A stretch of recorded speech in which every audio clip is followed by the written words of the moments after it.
Umaasa akong kayo ay nasa mabuting kalagayan ngayon at handang makinig at matuto sa ating bagong aralin. Bago tayo magsimula, ihanda ninyo ang inyong isip, mata at tenga upang mas maunawaan ninyo ang ating pag-aaralan ngayon. Mga bata, pakinggan ninyo ang pangungusap na ito. Hindi bumili ng merienda si Ana dahil butas ang kanyang bulsa. Sa inyong palagay, may butas ba talaga ang bulsa ni Ana? Kung wala naman pala, ano ang ibig sabihin ng butas ang bulsa? Magaling! Tama ang inyong sagot. Ang ibig sabihin ng butas ng bulsa ay walang pera. Ngayon naman ay dumako naman tayo sa susunod na pangungusap. Madaling umiyak si Maria kapag napapagalitan, kaya sinasabi ng kanyang mga kaibigan na siya ay balat sibuyas. Ano ang ibig sabihin ng balat sibuyas? Tama! Napakahusay ninyo! Ang ibig sabihin ng balat sibuyas ay madaling masaktan o umiyak. Ang mga bahayag tulad ng butas ng bulsa at balat sibuyas ay tinatawag na idioma. Ngayon ay pag-aaralan natin ang kahulugan ng idioma, mga halimbawa nito, at paano ito gamitin sa pangungusap. Mga bata, ang idioma ay isang salita na may kahulugang hindi literal.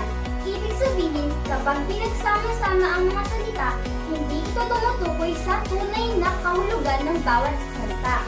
Halimbawa, kapag sinabi nating butas ang bulsa, hindi nangangahulugan na may butas ang bulsa ng isang tao. Ang tunay na ibig sabihin nito ay walang pera. Kapag sinabi naman nating balat sibuyas, hindi naman talaga sibuyas ang balat ng tao. Ang ibig sabihin nito ay madaling masaktan o madaling umiyak. Kaya masasabi natin na ang idioma ay isang matalinghagang pahayag o salita na may ibang kahulugan kaysa sa literal na kahulugan ng mga salita. Narito pa ang ilang halimbawa ng mga idioma. Halimbawa, pusong mamon. Pusong mamon, ibig sabihin mabait o maunawain. Halimbawa na lamang sa pangungusap. Si Ana ay may pusong mamon dahil lagi siyang tumutulong sa kapwa. Ang ating ginamit na idioma ay pusong mamon. Pangalawa, mahabang kamay. Ang kahulugan ng mahabang kamay ay magnanakaw. Sa pangungusap, nahuli ang lalaki dahil siya ay may mahabang kamay. Pangatlo, mahaba ang pasensya. Nangangahulugan na matyaga o hindi madaling magalit. Halimbawa na lamang dito ay, ang guro ay mahaba ang pasensya sa pagtuturo sa kanyang mga mag-aaral. Ang ating ginamit na idioma ay mahaba ang pasensya. Subukan natin kung naunawaan ninyo ang ating aralin. Kompletuhin ang pangungusap. Si Tina ay mabait at laging tumutulong sa kapwa kaya siya ay may... Tama! May pusong mamon, magaling.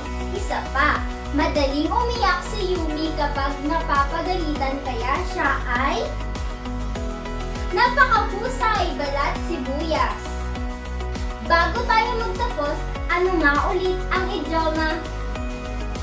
Tama! Ang idioma ay isang pahayag o parilala sa wika na may ibang kahulugan kaysa sa literal na salita. Bakit nga ba mahalaga ang idioma? Una, mahalaga ang idioma dahil pinayayaman nito ang ating wika. At pangalawa, na ipapahayag natin ang ating damdamin at kultura. At pangatlo, nakakatulong sa mas malinaw at mabisang komunikasyon. Magaling mga bata!